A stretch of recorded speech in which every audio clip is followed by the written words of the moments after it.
So the Materials and Manufacturing Teacher Institute started with an idea. Bob Klansko and I sat down and we decided that we wanted to do something that made a difference to New Haven and more broadly to the educational community. And we got together, we worked with CRISP, which is the Center for Research on Interface Structures and Phenomenon. That's a Yale and Southern organization, to put together a partnership which resulted in what we have today, this 3-day institute. A lot of things have happened since then. We have now at Southern the Office for STEM Innovation and Leadership. We also have a brand new science building that's really come together and really fast. So here it is right here. So this building will be opening up in the next month.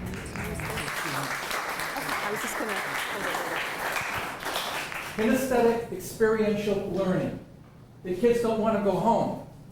The essential need that we've discovered is that the traditional classroom delivery of this out-of-context information does not grasp the student mind effectively.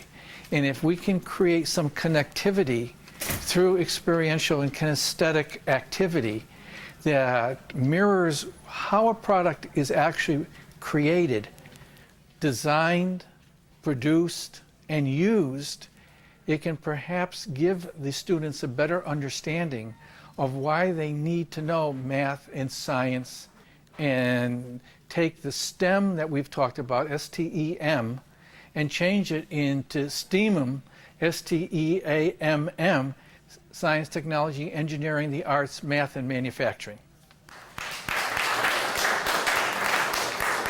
The VOTEC schools and the VOAG schools are a really great model. The kids who are coming out of those programs do just as well on the, actually they do better on the state tests than a lot of the students in the normal high schools throughout the state. And it's because they're actually using what they're learning, and so it sticks. We aren't looking for specific skills. We're looking for students who have learned how to learn, so that when I hire them and they run into a problem on a job, they're going onto their iPhone and they're going and watching a YouTube video and they're looking for some feeds and speeds calculations for a certain type of metal that they're cutting and stretching and experimenting and trying to make things better. So that's really what we're looking for, and I think that, you know, even the arts programs, the culinary, all of those things that are getting stripped out of the schools are really the areas that should be added and increased, because they're the ones giving us what we want. So. Mostly some of the things that we've been doing at Career High School, and then I'll expand on some other things that I think could be possible elsewhere. Oh, I think this is exactly the kind of experience that's going to strengthen our schools. This Summer Institute, and you can see the excitement with the teachers that are participating, and I think other evidence of how useful it is that many of the teachers have participated for more than one summer.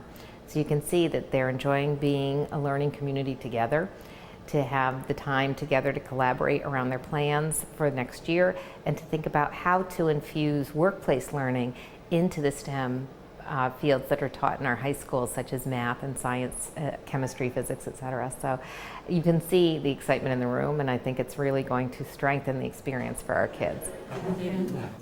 Yes, ma'am. How many people work in the Purple location? 150. So we're right about over the 100 cusp. 150, about 400. You know, when a company comes up with a new product, they don't just do that in a vacuum, right? They reach out to their prospective customers and they work with their customers to develop a product that fits their needs.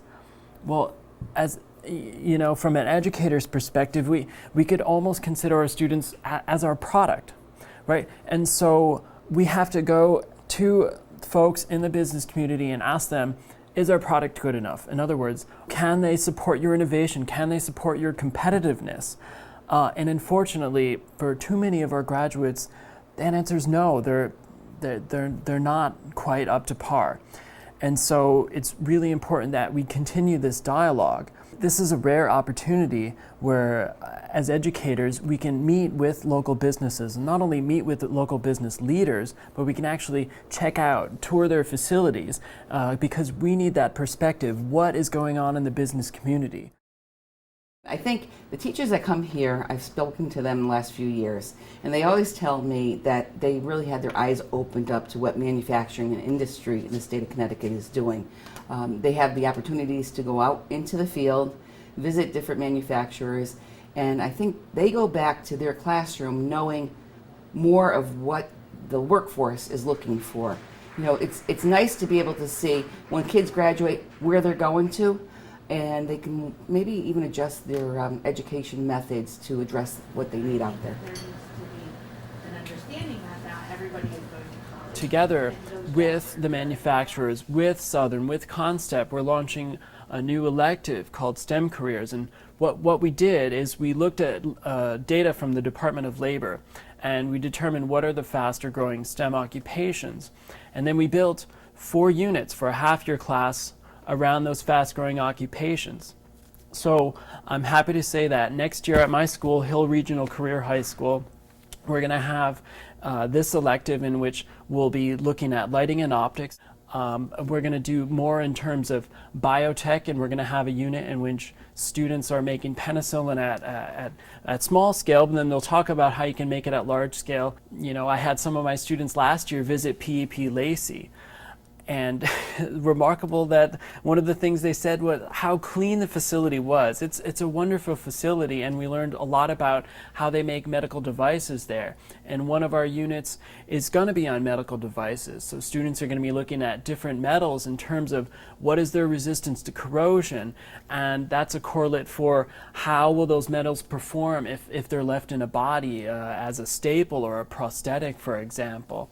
So those are just a couple of the units that we're going to be looking at. It's in response to what the manufacturers, the business leaders are telling us we need to do, but we can do more. But this is a start, and these are some things I'm doing at Hill Regional Career High School. This is my 3rd year in the M&M workshop. I'm so proud to be working with these folks, and I look forward to continuing to do so.